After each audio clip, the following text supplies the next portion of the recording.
China, a country in desperate need of massive megaprojects to support its unprecedented growth of population. A country that has built highways, dams, and bridges like no other before. Today, we will explore China's biggest megaprojects that have reshaped the country. Starting video. Please subscribe channel, press the bell icon for more interesting videos. Number 1. The Panjiang Bridge, China. The Panjiang Bridge is the highest bridge in the world. It crosses over the Panjiang Grand Valley, and its highest drop is 565 meters, whereas the Golden Gate in San Francisco does not even reach above 67 meters. To give you an idea of its incredible height, you could fit the entire New York One World Trade Center below this bridge. The Panjiang Bridge connects the mountainous provinces of Xinhui in Yunnan to Shuicheng in Guizhou and turned what was previously a 4-hour journey into less than one. As well as its convenience, the scenic views from the bridge are simply breathtaking. It's so high up that the road is sometimes surrounded by clouds and mist. Guizhou province is a highly mountainous area, so it needs huge connecting bridges such as the Panjiang Bridge. 3 of the world's 5 highest bridges are in this province, and all 5 of them are in China. But building up on a mountainside has its problems. Architects kept having to move the final location of the bridge higher and higher to avoid caves and cracking in the cursed mountains on either side of the valley. We should clarify that Panjiang Bridge is the highest in the world, but not the tallest. That prize goes to the Millau Viaduct, France, which is 343 meters high. The difference is that the tallest bridge is the bridge with the highest structure, but the highest bridge is ranked by its deck height. Number 2. China's massive high-speed rail network. In October 2010, China broke the record for the world's fastest bullet train.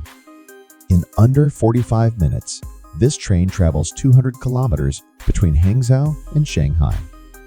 2 years later, in 2012, China opened the longest high-speed railway line, stretching from Beijing and Guangzhou. This cut a 24-hour train journey into 1/3 of the time at 8 hours. China has been undertaking a quiet revolution in high-speed rail. The country has completed 38,000 kilometers of rail since 2008. To put this into perspective, it takes 40,000 kilometers to circumnavigate the entire globe. Railways are an integral part of a modern economy and a symbol of economic prosperity. China wants to connect itself across every corner and has built tracks in extreme climates, ranging from the Gobi Desert to the ice city of Harbin. Railways lines are even ready for cities that have not been built yet. The Xiongwan New Area is a city expected to be developed in 2035, but is already accessible through the Beijing-Xiong'an Intercity Railway. This is a similar strategy to European colonizers in North America who built railway lines for towns and cities they intended to build later. Today, they are still trying to push the envelope. In January 2022, the Fuxing bullet train carried its passengers without the aid of a driver. It was the world's first ever driverless bullet train. However, China's railway revolution is not without its competitors. Their record of the fastest ever bullet train has been broken by Japan, which can travel at 602 km/h. But in terms of the size and scale of its high-speed rail, China is very much in a league of its own. While China has been fastly developing its roads and railways, there has also been a far more ambitious infrastructure project undertaken. Bit by bit, China has been gradually entering the space race, often equaling and in some cases, overtaking the milestones reached by the USA and Russia, which brings us to our final megaproject. Number 3. The biggest radio telescope. In 1994, one of China's greatest ever astronomers, Nan Rendong, had a vision. He wanted China to have its own radio telescope like the US Arecibo telescope in Puerto Rico. Back then, the biggest telescopes available in China were just 25 meter big. But Rendong wanted something bigger, 20 times bigger.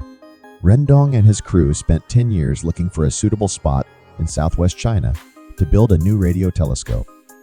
They eventually came across the Daodang Depression in Pingtang, where it is situated today.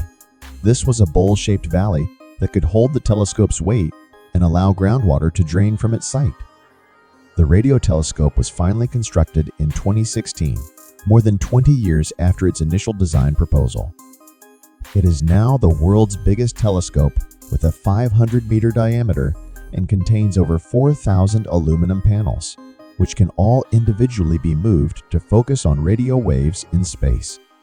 The mountainous area was chosen because there are no towns nearby and is a relatively remote area.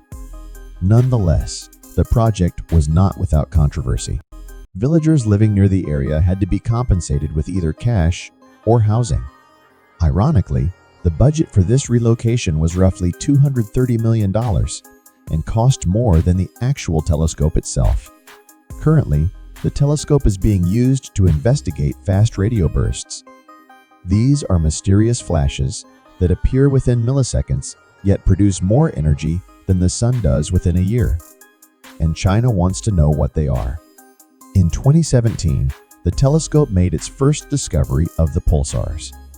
Since then, over 660 of these have been detected. A cluster of powerful computers, which receives 38 billion samples every second from the telescope, produces incredibly detailed maps of the incoming radio signals. Some experts believe that these signals could be evidence of advanced alien life. Sadly, Nan Rendong was diagnosed with lung cancer in 2016.